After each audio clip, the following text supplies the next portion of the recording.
Hello students, स्वागत है आप सभी का आरंभ कोचिंग योर करियर मोल्डर्स के यूट्यूब चैनल में। आज के इस वीडियो में हम आपके लिए लेके आए हैं सुपरपोजिशन थ्योरम्स के प्रॉब्लम नंबर 2। हम इस सीरीज के अंदर आपके सारे के सारे वो प्रॉब्लम्स को सॉल्व कर रहे हैं जो कि आपके प्रीवियस ईयर के क्वेश्चन पेपर्स में यूनिवर्सिटीज के एग्जामिनेशन में आए हुए हैं। तो आइए शुरू करते हैं। आज जो हम प्रॉब्लम सॉल्व करने वाले हैं वो प्रॉब्लम है आपकी determine the current flowing through 3 ohm resistance of the circuit given below using superposition theorem. तो यहाँ पर आपको एक सर्किट दिया हुआ है और इस सर्किट में ये 3 ओम का रेजिस्टेंस यहाँ लगा हुआ है, एक 4 वोल्ट की बैटरी यहाँ लगी हुई है, 2 ओम का रेजिस्टेंस एंड 1 ओम की बैटरी यहाँ लगी हुई है और एक 2 ओम का रेजिस्टेंस और 3 ओम की बैटरी यहाँ पे लगी हुई है। हमको जो कैलकुलेट करना है करंट, जो क्वेश्चन में पूछा गया वो इस 3 ओम रेजिस्टेंस के अंदर कितना करंट फ्लो हो रहा है वो हमको कैलकुलेट करना है। तो आइए इसको सॉल्व करते हैं। अब यहाँ पे देखिए सबसे पहली चीज जो कि हमने पिछले वीडियो में भी बताई थी कि टोटल नंबर ऑफ स्टेप्स, कितनी स्टेप्स में हम इस क्वेश्चन को सॉल्व करेंगे। तो वहां पे हमने बताया था, यदि आप हमारा पिछला वीडियो देखेंगे, जिन लोगों ने वीडियो नहीं देखा है उसका लिंक हमने आई बटन पे दिया हुआ है और डिस्क्रिप्शन में भी उसका लिंक दिया हुआ है। तो जो भी लोग उस वीडियो को देखना चाहते हैं वो डिस्क्रिप्शन में जाकर के उस वीडियो को देख सकते हैं या आई बटन पे क्लिक करके डायरेक्ट उसकी लिंक भी ले सकते हैं।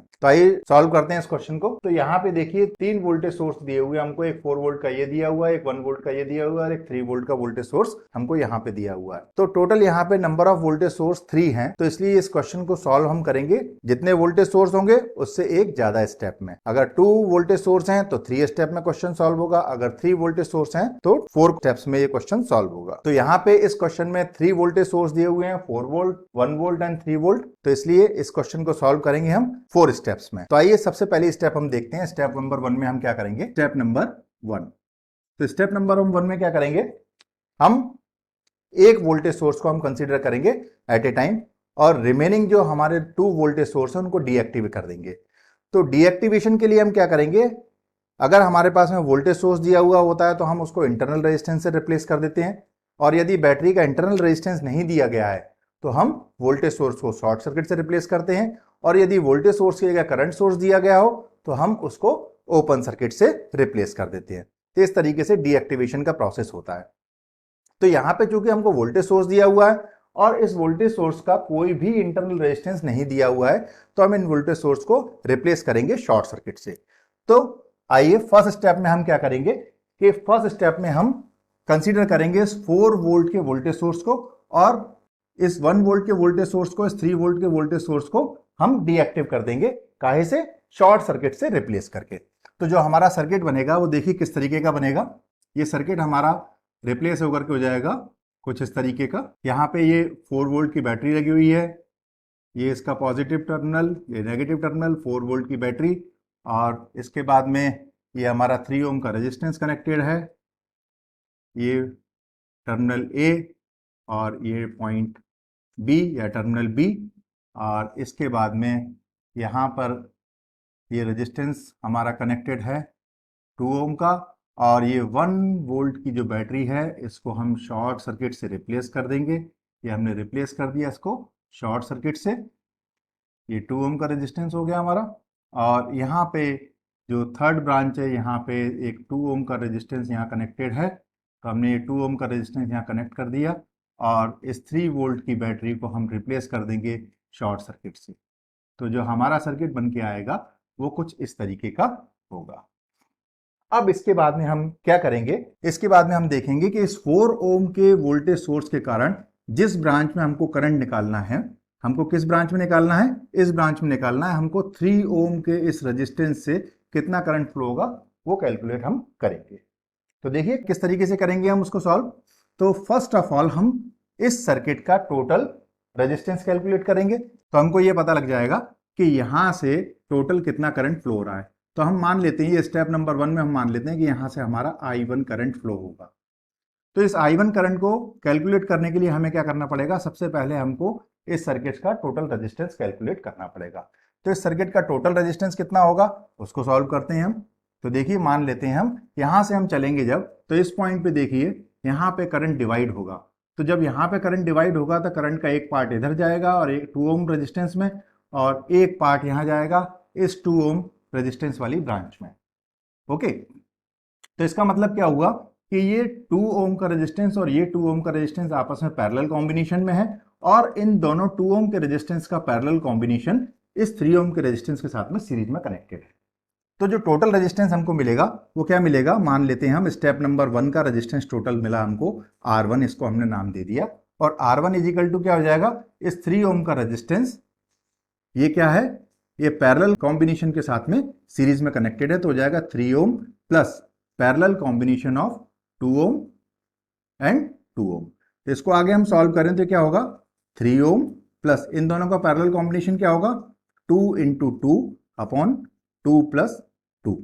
तो ये कितना आ जाएगा, 3 प्लस 1 इज इक्वल टू 4 ओम। तो जो टोटल रेजिस्टेंस इस सर्किट का आया, ये कितना आया हमारे पास में, 4 ओम इस सर्किट का रेजिस्टेंस हमारे पास में टोटल आ गया।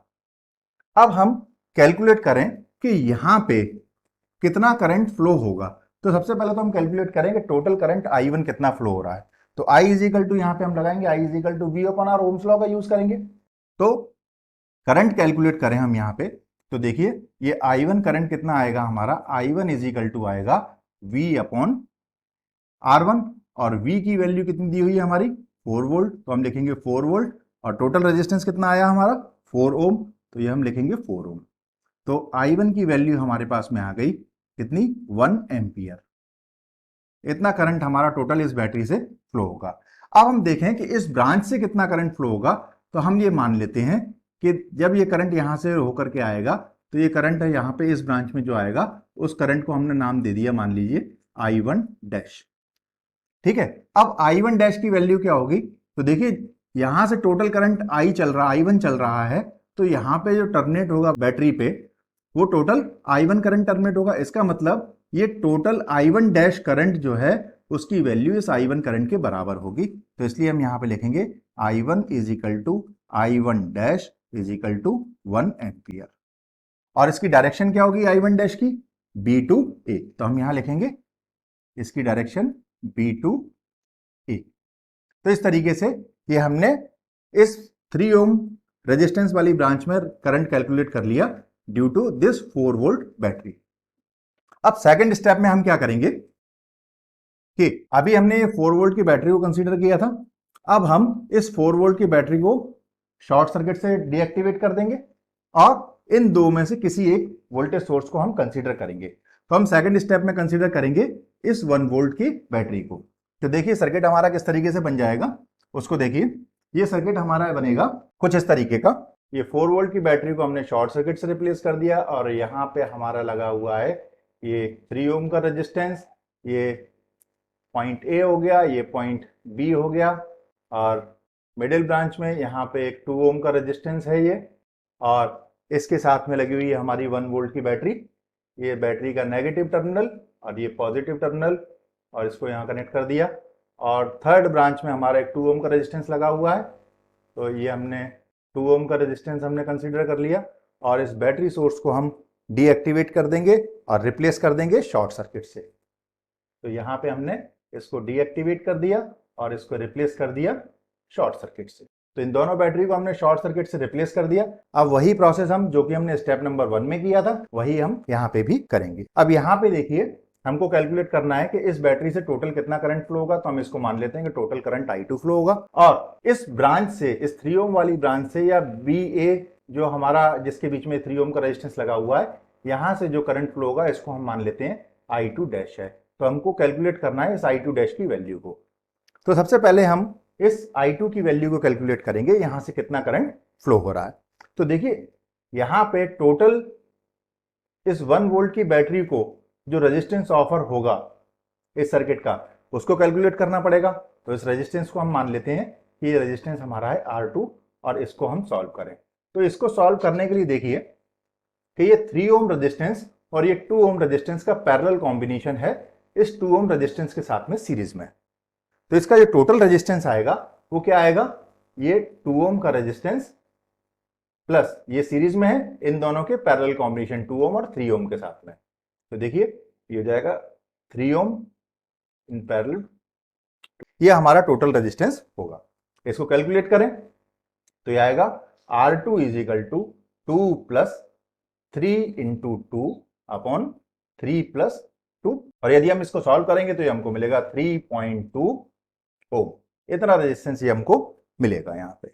अब हम कैलकुलेट करेंगे यहां से टोटल कितना करंट फ्लो होगा, तो वही ओम्स लॉ का यूज करेंगे हम यहाँ पे। तो ओम्स लॉ यहाँ पे हम यूज करेंगे, तो ओम्स लॉ अगर हम यूज करेंगे तो क्या होगा, ओम्स लॉ क्या होता है हमारा, ओम्स लॉ होता है V I is equal to V upon R. यहाँ पे लगाएंगे, अब करंट यहाँ कितना फ्लो हो रहा है आई टू, तो हम यहाँ पे लिखेंगे I two is equal to V upon R two, और यहाँ पे वी की वैल्यू कितनी है 1 वोल्ट, तो हम लिखेंगे 1, और रेजिस्टेंस हमने कितना कैलकुलेट किया 3.2 ओम, तो यहाँ लिखेंगे 1 अपॉन 3.2, ये आएगा हमारा 3.125। तो ये हमारा टोटल करंट आ गया, जो कि ये 1 वोल्ट की बैटरी से इस सर्किट के अंदर फ्लो होगा। अब हमको कैलकुलेट करना है इस ब्रांच का करंट, 3 ओम रेजिस्टेंस वाली जो ब्रांच है यहां से कितना करंट फ्लो होगा, उसको कैलकुलेट करें। तो यहां पे हमने माना है इस करंट को I2 डैश, तो I2 डैश की वैल्यू हम कैलकुलेट करेंगे। तो अब देखिए यहाँ पे वापस से हम वही करंट डिवीजन रूल का यूज करेंगे। करंट डिवीजन रूल का डिस्कशन हमने पिछले वीडियो में किया था, जो कि सुपरपोजिशन थ्योरम प्रॉब्लम 1 थी, तो वहां से भी आप देख सकते हैं, वहां पे हमने डिटेल फार्मूला भी बताया और डिटेल में एक्सप्लेनेशन भी किया है। और हमारा जो एक डीसी नेटवर्क वाला वीडियो है जिसमें कि हमने कंप्लीट यूनिट को डीसी नेटवर्क की को एक्सप्लेन किया है, वहां पे भी आप इसको देख सकते हैं। तो यहाँ पे हम करंट डिवीजन रूल लगा रहे हैं और I2 डैश की वैल्यू कैलकुलेट कर रहे हैं। तो I2 डैश की वैल्यू इज इक्वल टू क्या हो जाएगा, टोटल करंट। तो टोटल करंट कितना है हमारा I2 है, टोटल करंट हमारा कितना है I2 है, ये वाला करंट, ठीक है, और इनटू होता है हमारा रेजिस्टेंस ऑफ अपोजिट ब्रांच। तो इस ब्रांच में हमको निकालना है और इस ब्रांच से करंट टोटल फ्लो हो रहा है, तो जो रिमेनिंग ब्रांच बची ये वाली 2 ओम रेजिस्टेंस की ब्रांच, ये क्या हो गया, ये रेजिस्टेंस हो गया हमारा रेजिस्टेंस ऑफ अपोजिट ब्रांच। तो हम लिखेंगे, हम यहाँ सीधे डायरेक्ट वैल्यू लिख लेते हैं, तो ये हो जाएगा हमारा 3.125 इंटू ये resistance 2 ohm upon resistance of opposite branch कितना है 2 ohm plus resistance of current branch. Current branch मतलब जिस ब्रांच में हम करंट कैलकुलेट कर रहे हैं, किस ब्रांच में कर रहे हैं, इस वाली 3 ओम रेजिस्टेंस वाली ब्रांच में हम कैलकुलेट कर रहे हैं। तो इस ब्रांच का टोटल रेजिस्टेंस कितना है 3 ओम, तो 2 + 3, क्लियर। तो ये हमारा हो गया I2 dash is equal to 3.125 into 2 upon 2 + 3। इसको सॉल्व करेंगे हम, तो ये I2 डैश की जो वैल्यू आएगी सॉल्व होकर के, ये वैल्यू आएगी 0.125 एम्पियर, और इसकी डायरेक्शन क्या है, डायरेक्शन है B2A, तो हम यहां पे डायरेक्शन भी लिख देंगे इसकी B2A।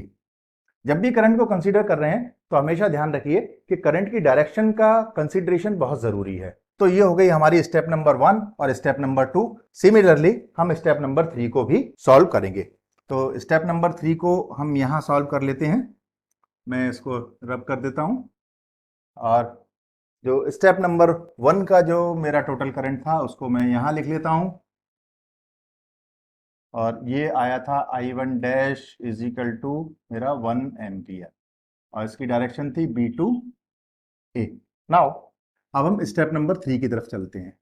स्टेप 3 में हम क्या करेंगे, हमने इस बैटरी को कंसीडर किया स्टेप नंबर 1 में, इस बैटरी को कंसीडर किया स्टेप नंबर 2 में। अब जो हमारी बैटरी बच गई वो कौन सी बच गई, ये 3 वोल्ट की बैटरी बच गई, इसको हम अब कंसीडर करेंगे। तो इसको कंसीडरेशन के लिए हम क्या करेंगे, इस 4 वोल्ट की बैटरी को और इस 1 वोल्ट की बैटरी को हम डीएक्टिवेट करेंगे। डीएक्टिवेशन कैसे होगा, इनको रिप्लेस करेंगे हम इनके इंटरनल रेजिस्टेंस से। अगर इंटरनल रेजिस्टेंस नहीं दिया गया है तो उस कंडीशन में हम इसको रिप्लेस करेंगे शॉर्ट सर्किट से। तो आइए सर्किट बनाए, कैसा बनेगा, ये सर्किट बनेगा हमारा कुछ इस तरीके का कि ये 4 वोल्ट की बैटरी लगी हुई थी यहाँ पे, इसको हमने डीएक्टिवेट कर दिया शॉर्ट सर्किट से। फिर इसके बाद में ये हमारा 3 ओम का रेजिस्टेंस लगा हुआ है, इसको हमने एज इट इज कंसीडर कर लिया 3 ओम। ये पॉइंट हमारा A है और ये पॉइंट B है, और इसके बाद में ये मिडिल ब्रांच, यहाँ पे 2 ओम का रेजिस्टेंस एक ये लगा हुआ है, और ये एक बैटरी लगी हुई थी 1 वोल्ट की, इसको हमने रिप्लेस कर दिया शॉर्ट सर्किट से, डीएक्टिवेट कर दिया हमने इसको भी। और इसके बाद में ये थर्ड ब्रांच पे आए हम, तो यहाँ पे हमारा कनेक्टेड है 2 ओम का रेजिस्टेंस, और इसके साथ में एक ये 3 वोल्ट की बैटरी यहाँ पे कनेक्टेड है। ये 3 वोल्ट की बैटरी, ये इसका माइनस टर्मिनल, ये पॉजिटिव टर्मिनल, ठीक है, negative terminal positive terminal, 3 volt की बैटरी हमने कनेक्ट कर दी। तो हमारा जो डीएक्टिवेशन के बाद में जो सर्किट बनेगा वो कुछ इस तरीके का सर्किट बनेगा। आइए इसको सॉल्व करते हैं। अब क्या करेंगे, सबसे पहले हम इस सर्किट का टोटल रेजिस्टेंस कैलकुलेट करेंगे। टोटल करंट कहां से फ्लो होगा, यहां से फ्लो होगा, इस करंट को हम मान लेते हैं I3, ठीक है, और जिस ब्रांच में हमको कैलकुलेट करना है इस करंट को हम मान लेते हैं I3 डैश, क्लियर। तो अब सबसे पहले हमको इस करंट I3 को कैलकुलेट करना है। तो इस करंट I3 को कैलकुलेट करने के लिए हमको सबसे पहले इस सर्किट का टोटल रेजिस्टेंस कैलकुलेट करना होगा। तो इस सर्किट का टोटल रेजिस्टेंस हम कैलकुलेट करें तो वो टोटल रेजिस्टेंस क्या होगा, वो टोटल रेजिस्टेंस होगा, यहां से देखें तो ये 3 ओम रेजिस्टेंस और ये 2 ओम रेजिस्टेंस ये पैरेलल कॉम्बिनेशन में इस 2 ओम रेजिस्टेंस के साथ में सीरीज में। तो टोटल रेजिस्टेंस हमने मान लिया इसका R3 है और इसको सॉल्व करेंगे हम तो क्या आएगा, ये 2 ओम का रेजिस्टेंस पैरेलल कॉम्बिनेशन में 3 ओम और इस 2 ओम के साथ में 3 ओम पैरेलल 2 ओम। क्लियर। तो इसको हम सॉल्व करें अब, R3 इज इक्वल टू हो जाएगा 2 प्लस 3 इंटू 2 अपॉन 3 प्लस 2 और इसको सॉल्व करेंगे तो ये टोटल रेजिस्टेंस हमारा आएगा 3.2 ओम। क्लियर। तो ये हमारा थर्ड स्टेप का टोटल रेजिस्टेंस आ गया। अब हम इस करंट I3 को कैलकुलेट करें तो टोटल करंट I3 कितना होगा, टोटल करंट I3 को सॉल्व करने निकालने के लिए हम क्या करेंगे, ओम्स लॉ का यूज करेंगे। ओम्स लॉ क्या होता है, I is equal to V upon R। तो हम उसको यहाँ पे अप्लाई करें तो I is equal to V upon R3। अब यहाँ पे V की वैल्यू कितनी है 3 वोल्ट और R3 की वैल्यू आई 3.2 ओम।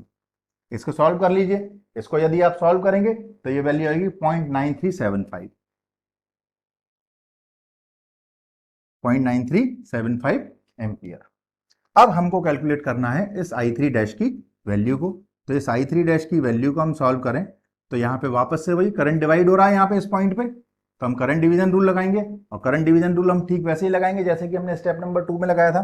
टोटल करंट कितना आया हमारा 0.9375 into resistance of opposite branch. तो रेजिस्टेंस ऑफ अपोजिट ब्रांच यहाँ पे देखिए, इस ब्रांच में तो हमको करंट निकालना है तो ये तो करंट ब्रांच हो गई और ये जिसमें से टोटल करंट फ्लो हो रहा है बैटरी वाली ब्रांच है। तो इसके अलावा जो ब्रांच बची वो कौन सी बची, ये 2 ओम रेजिस्टेंस वाली ब्रांच बची। तो ये 2 ओम रेजिस्टेंस वाली ब्रांच क्या हो गई, रेजिस्टेंस ऑफ अपोजिट ब्रांच यहाँ से हम कैलकुलेट कंसीडर करेंगे। तो 2 ओम हमारा हो गया रेजिस्टेंस ऑफ अपोजिट ब्रांच और upon resistance of opposite branch plus resistance of current branch. इसको सॉल्व करें हम तो ये क्या आ जाएगा I3 dash is equal to, ये करंट हमारा आएगा 0.375 एम्पियर और इसकी डायरेक्शन क्या होगी B2A। ओके। तो इस तरीके से तीनों वोल्टेज सोर्स के कारण हमने इस ब्रांच के अंदर करंट निकाल लिया जहां पे हमको निकालने के लिए कहा गया था इस सवाल के अंदर 3 ओम रेजिस्टेंस वाली ब्रांच के अंदर। अब स्टेप नंबर 4, स्टेप 4 में हम क्या करते हैं, जो सर्किट हमको दिया गया है इसी सर्किट को हम कंसीडर करेंगे और अब हम ये देखेंगे कि जो हमने कैलकुलेट किया 3 स्टेप्स में, तो उन 3 स्टेप्स में इस ब्रांच से टोटल कितना करंट फ्लो हो रहा था। तो इस 4 वोल्ट के कारण जो करंट फ्लो हो रहा था वो फ्लो हो रहा था 1 एम्पियर और इसकी डायरेक्शन B2A थी। इस 1 वोल्ट की बैटरी कारण जो करंट फ्लो हो रहा था दैट इज 0.125। ये पहले वाला I1 डैश था, दूसरा वाला I2 डैश था और इसकी डायरेक्शन भी क्या थी B2A और जो तीसरा करंट फ्लो हो रहा था वो भी B2A डायरेक्शन में फ्लो हो रहा था I3 डैश। तो हमने देखा कि इस ब्रांच के अंदर जो टोटल करंट फ्लो हो रहा है वो B2A डायरेक्शन में ही फ्लो हो रहा है इन तीनों वोल्टेज सोर्स के कारण। तो अब हम 4th स्टेप में क्या करेंगे, इस टोटल करंट का सम करेंगे। तो टोटल करंट जो यहां से फ्लो होगा इस करंट को हम मान लेते हैं I और ये फ्लो होगा हमारा I इज इक्वल टू होगा I1 dash plus I2 dash plus I3 dash.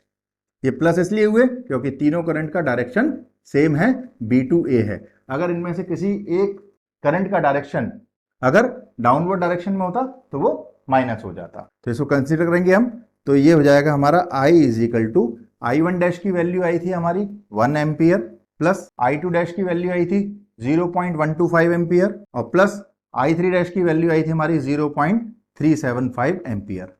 इसको हम सम कर लें तो ये सम करेंगे इसको हम तो ये टोटल हमको मिलेगा 1.5 एम्पियर। तो इतना करंट इस 3 ओम रेजिस्टेंस ब्रांच से फ्लो होगा इन तीनों वोल्टेज सोर्स के कारण। तो इस तरीके से हम किसी सुपरपोजिशन थ्योरम की प्रॉब्लम को सॉल्व कर सकते हैं। यदि आपको ये वीडियो पसंद आया तो प्लीज कमेंट जरूर करें, लाइक करें हमारे वीडियो को और चैनल को सब्सक्राइब जरूर कर दें अगर आपने अभी तक चैनल को सब्सक्राइब नहीं किया तो, ताकि आपको आने वाले जितने भी वीडियो हैं वो टाइमली मिल जाएं। और अपने फ्रेंड्स के साथ में भी प्लीज इसको सब्सक्राइब करिए ताकि उनको भी टाइमली ये इंफॉर्मेटिव वीडियोस मिल जाएं। Thank you, keep learning.